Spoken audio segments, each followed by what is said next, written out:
We're back at another episode of Around the W here on Stacey on Sports. I am Stacey Carter II, joined by once again Mel Ferris and Mel.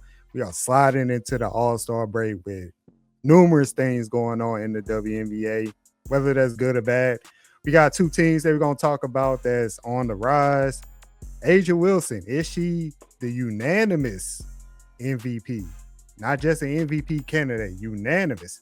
And we got to touch on the New York Liberty, who are surprisingly been up and down throughout the whole season. But first, For sure. let's go back. Yes, but first, let's go back to those two teams I just mentioned, which are the Golden State Valkyries and the Dallas Wings. Just saw the Golden State Valkyries that had like a 8-9 game winning streak going on before that got snapped by the Washington Mystics. And we have the Dallas Wings, who are basically worst to almost first, both teams, or towards the top of the league, top four. First of all, are you Yeah. surprised they both of them are top four? I'm not surprised. Well, I guess I'm a little surprised the Valkyries. I knew they'd be doing decent. I didn't realize they'd be doing this well.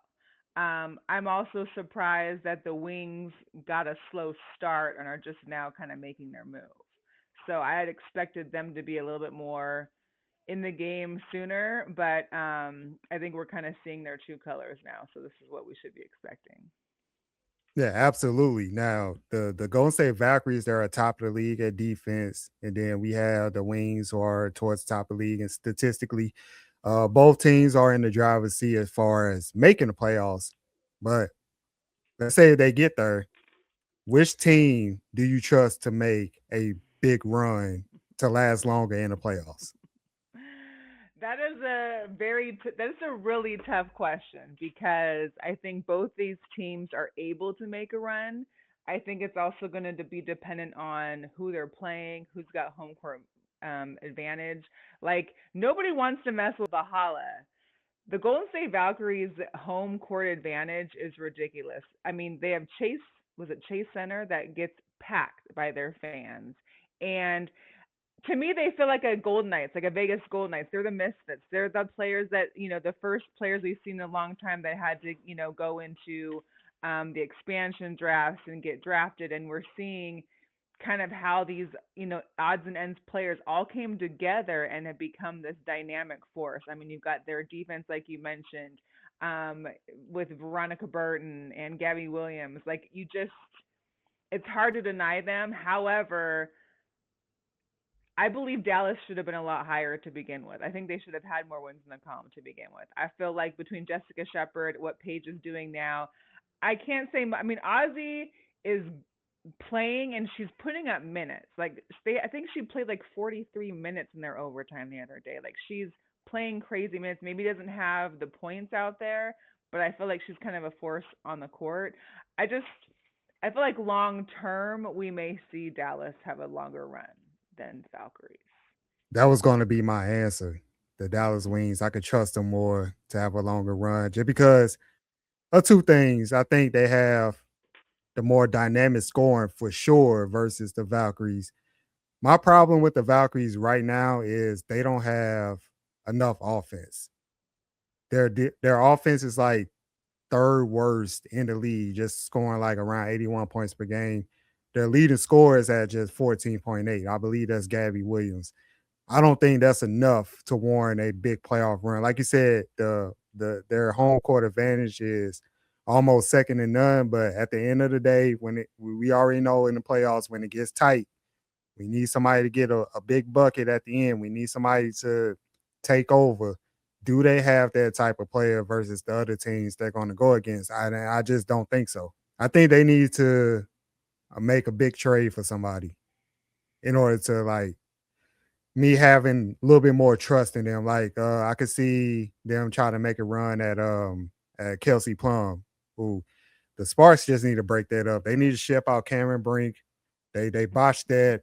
Kelsey Plum is putting up numbers for no reason. That just needs to be over with. They gotta start that over. But the Dallas Wings, like you said, they got Jessica Shepard, who's becoming the new Miss Triple Double in the league. Man, most improved, or I don't know what you call it, but she is phenomenal. Like Hmm. I didn't, and it just goes to show you the way that some players move to a different team, it sparks whatever has been in them. And she was still good with the Lynx, but she's now had this like driving force, and she's phenomenal with the Wings. I really do. I love her. I love her. I love her game. Yeah, then like you already mentioned, Paige Becker's averaging 20 this season.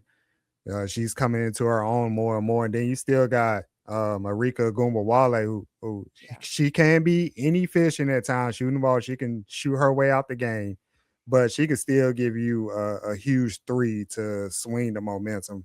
So Mhm. I think they have the more dynamic roster right now versus the Golden State Valkyrie. I just don't think it's their time until they get that big free agent or that big trade piece, somebody that can drop 18 to 21. Like, do you think they got to make a trade, or do you want this team to stay the way they are?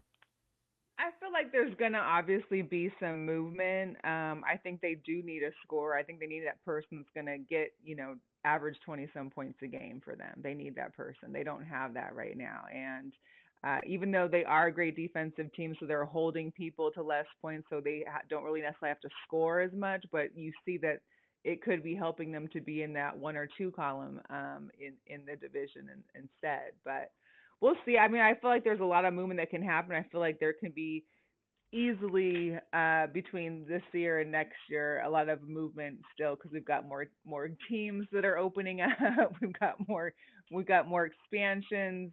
We've got a fresh new faces coming out the league next year, which is going to be wild into the league from college. So options are endless, but I'm excited to see how far it goes, and maybe they catch their team they play in the playoffs on some bad games. I mean, we're only at All Star Weekend. There's still a whole half a year. Injuries can still happen. We never know. We don't know We don't know what's going to go on. Yeah, but so, Mhm. so you know those two young teams, Valkyries and the Wings.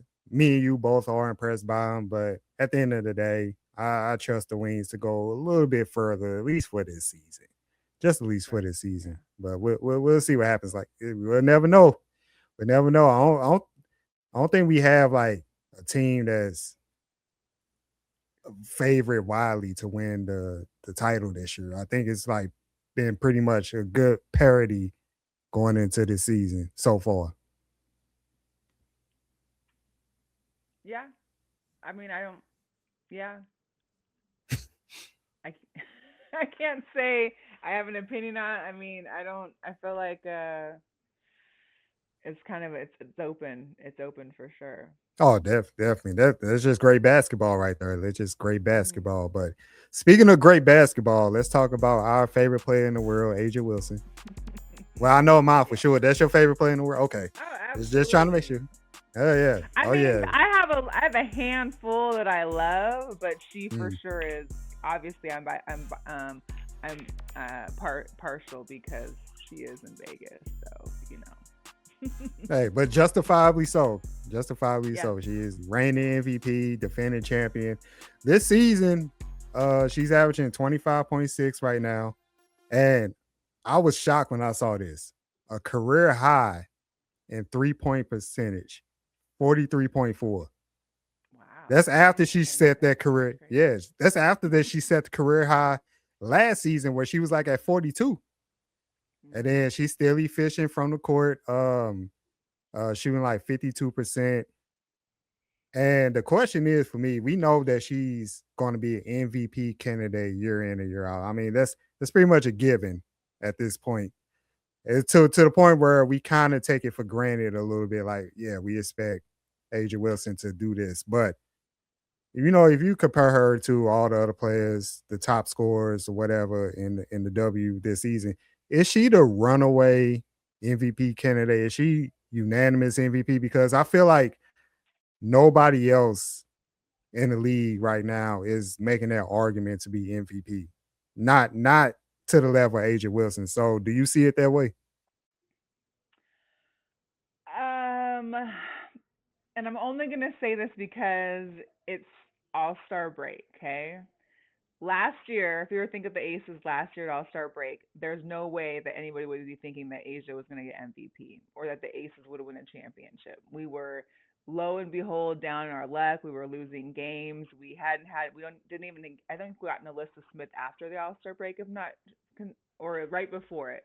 Um, but no, everybody counted us out, and I don't, and MVPs don't come from losing teams.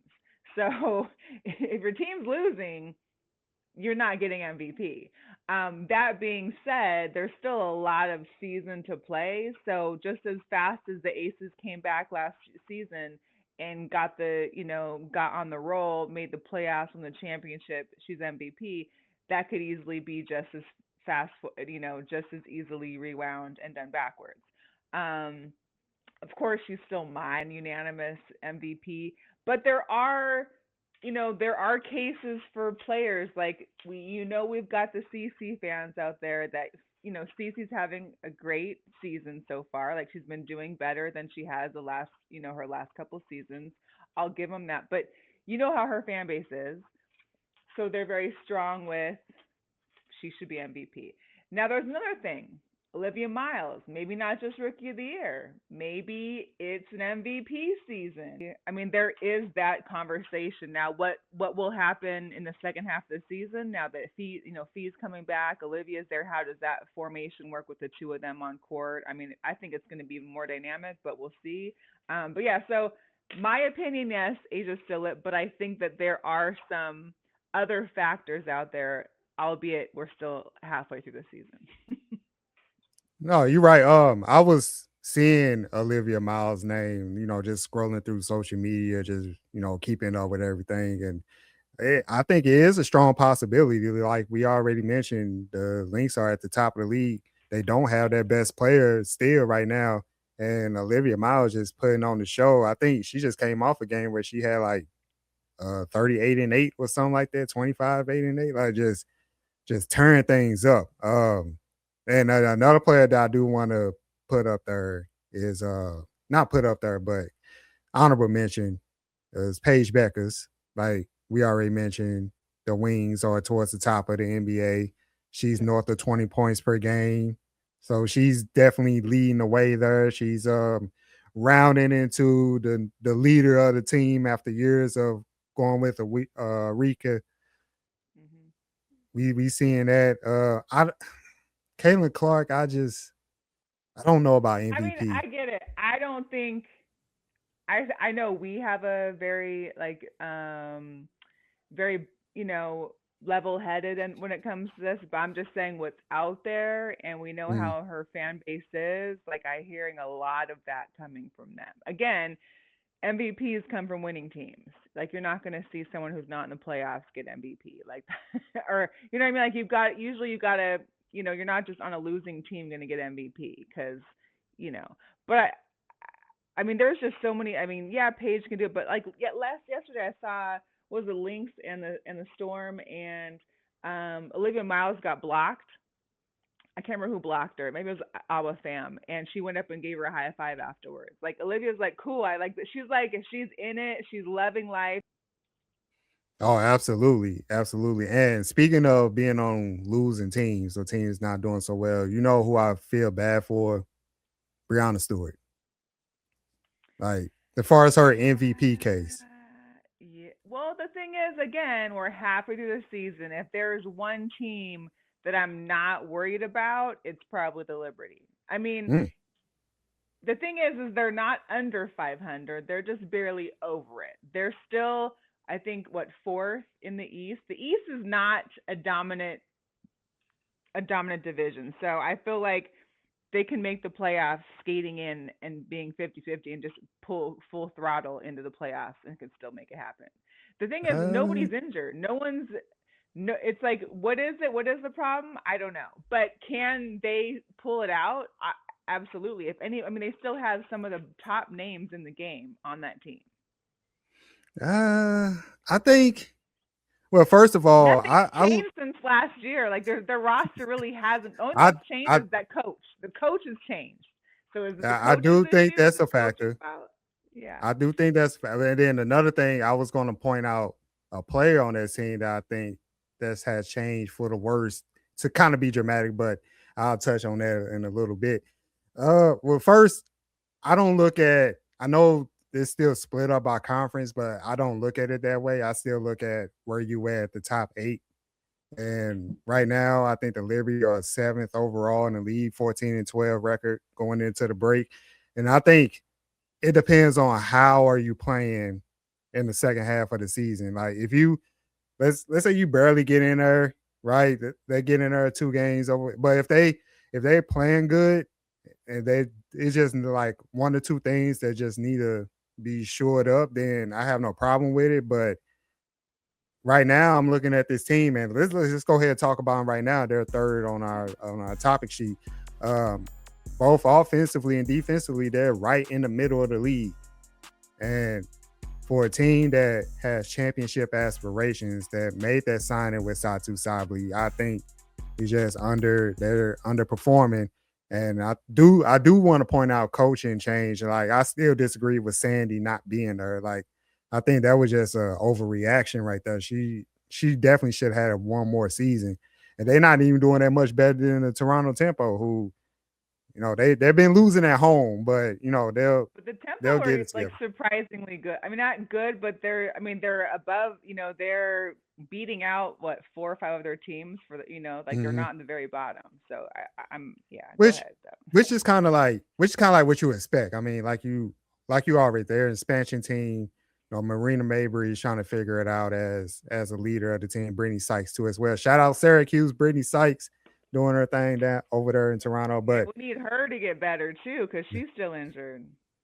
oh man. Uh, Yeah. oh, well, okay. Bounce back, Brittany. You got it. You got it. But besides coaching, and I want your opinion on this. I said I was going to point to a player on this team that I feel like she's not living up to what I expect her to be, and that's Sabrina Ionescu.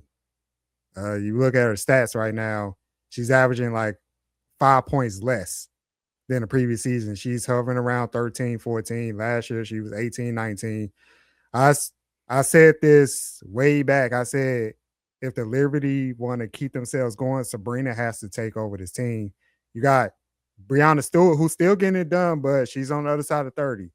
Jonquil Jones on the other side of 30. She's not Jonquil Jones is not a dynamic scorer. She's a true big, like down in the post, give you 14 and 9.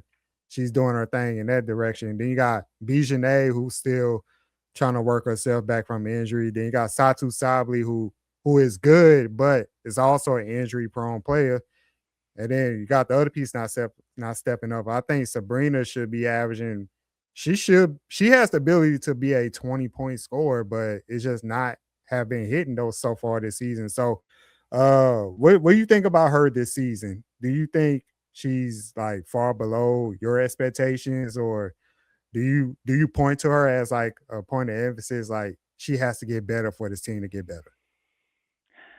Like I'm just looking at some of their past few games. The thing is that I think our expectation of her is more than what it should be because we're thinking, oh, Sabrina got to be averaging like close to 30 a game. Well, no, she doesn't have to be. I mean, she's still getting in the 20s. She's still usually in the 20, 22, 20, whatever. Um, she's getting rebounds, assists, but it's just not the Sabrina we've been used to. So I can't say that she's off her game. I think she's still balling. I just think that people have put a higher expectation from her on her gameplay because the thing is the Liberty have been still playing. They're still getting minutes from all their good starters. They power three Stewie, Jean Quell, and her. They're still getting like good minutes, good points. I think it more so now is like what's on the bench, like what's happening with our bench. But I feel like their bench isn't. I feel like some of their bench, like Vandersloot, wasn't she with them last year? Or was that 2 years ago? Like they're now different teams. I feel like their bench are the ones that made a little bit of moves, and that's what's hurt them now. They don't have that power that comes off the bench like maybe they should. So I don't know. I don't. I'm not gonna bet against them for not making the playoffs though, because I feel like they're the Liberty. Yeah, is their dynasty gonna come to an end soon? Is their power gonna come to an end unless they make some changes through like whatever, whether it be draft or trade? Yeah, most likely. But I think for now, I mean, we just gotta. I'm not gonna keep them out of it. I'm not gonna say that they're not gonna make the playoffs because they're still the Liberty. They still have some of the power players of the league. No, I think they're going to make the playoffs. I'm not questioning that. I'm just questioning, are they going to be able to at least go back to the finals? Because that's the expectation that's been tagged with this team with the roster they got, and they got a Hall of Fame player. Matter of fact, you can make argument two Hall of Fame players on their team. Yeah, they got the cup though. But I agree. I'm not keeping them out of the playoffs. I just maybe their time has passed. You got a lot of teams that are Yeah, playing better yeah. right now. It'd be interesting if they can turn on in the playoffs, which I think people will point to their argument, but I think you have to play good getting into the playoffs. You can't just hover around 500 and then expect to just turn it on like that. I don't think it's just going to happen like that. But hopefully, like I said, it's been a lot of parity in the W. Great basketball overall, and hopefully they can compete with the rest of them. All right, let's wrap up this first half of the season. 30-year anniversary WNBA. What team or player have you like been surprised at throughout the season, whether that's positive or negative? Like, what has really caught your attention this season, the first half? Man. Well, I think we already discussed a little bit. Like, I was surprised the Wings had such a kind of like a slow start that they're just kind of picking up. I'm surprised that, you know, AZ hasn't really. I mean, I obviously think we all think that Olivia should have went number one. But I think Ozzy's still great. I just don't think we've seen her spark yet. Maybe she's still in a secondary role and just trying to fill out where her spot is. So that was a little surprising that we're not seeing more of her. I guess. Again, still early. I am really excited for the Seattle team, and not this season because granted they're not, but they are. Like, I don't think people give enough credit to Flau'jae Johnson and her rookie season. Granted, Olivia Miles walked into a championship contention team out of her rookie season. She's been doing well, you know, exponentially well, especially with Fiat there. But you turn to Flau'jae, who came to a struggling Seattle team, who's had numerous people like just wailing, a brand new coach, brand new coaching staff, and she's putting up numbers that are amazing. And she's also got this French phenom, Dominique Malanga, who's kind of like our Wemby, and she has been. I'm just watching her play. Is like, man, give it a couple years, and this girl, she's gonna be unstoppable. Teams have height like this, and then you've got Flau'jae, who's honestly phenomenal as well. So I'm really excited to see how this team.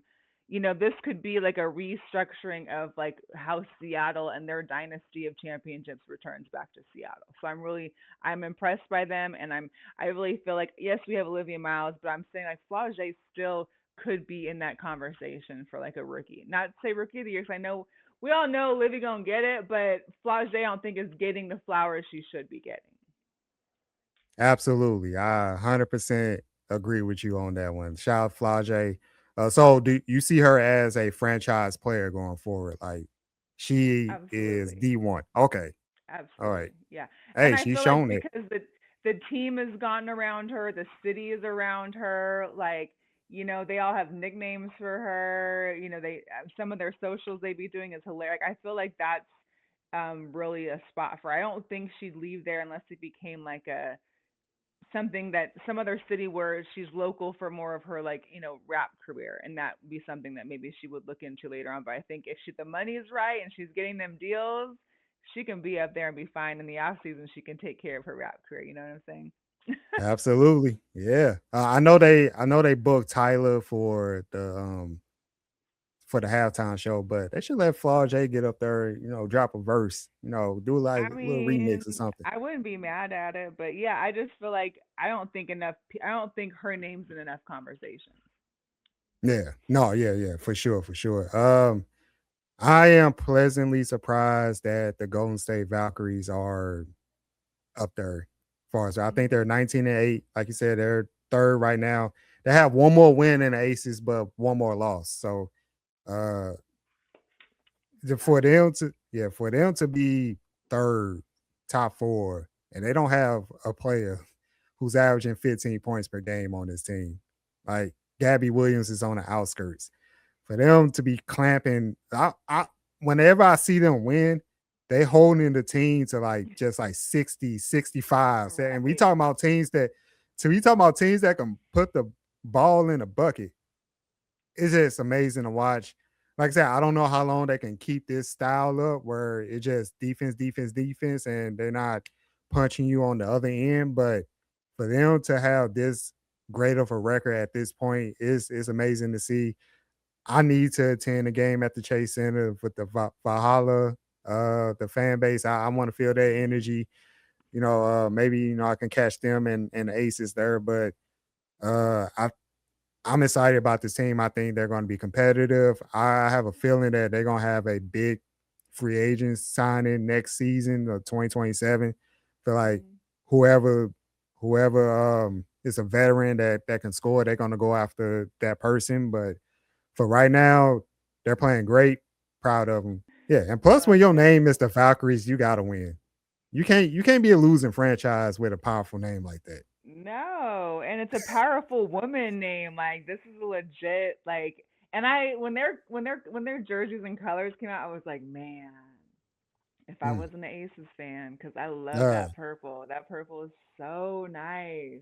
But I mean, I think as a avid WNBA fan, I feel like it's not as much as I only have my team, but I can appreciate so many other players and teams in the league. Like there's not much mm-hmm. that I would say I hate. Like in the NBA, I could definitely tell you a few things that I hate, players that I hate, Uh-oh. teams that I hate. But in the WNBA, I can't say that. Like I love it all. I love it all. Oh man, I don't want to ask that question. Yeah, I don't don't get want me to. started on that one. Oh man, well, maybe for another day, maybe for another day. But this is the end of Around the W here on Stacey on Sports. I am Stacey Carter second, joined by Mel Ferris all the way there in Las Vegas, Nevada. Mel, where can we find you at on social media? Yes, you can find me at Girl Chat Sports, all one word, Girl Chat Sports on all socials. We've been on a hiatus for a while. We will come back one day. It's just we've been busy. I've been busy. I've been on a plane. I like to be out of town, and Mm, sometimes we just gotta put things aside. And so, the sports broadcast has been off for a while, but I appreciate you having me on again. I enjoy it. And I don't gotta do it. You gotta do it. I just gotta be here. That's what I like. I like Hey, Stacey on Sports. All you gotta do is just relax, let your feet up, talk some sports, and that's all you Listen, gotta do.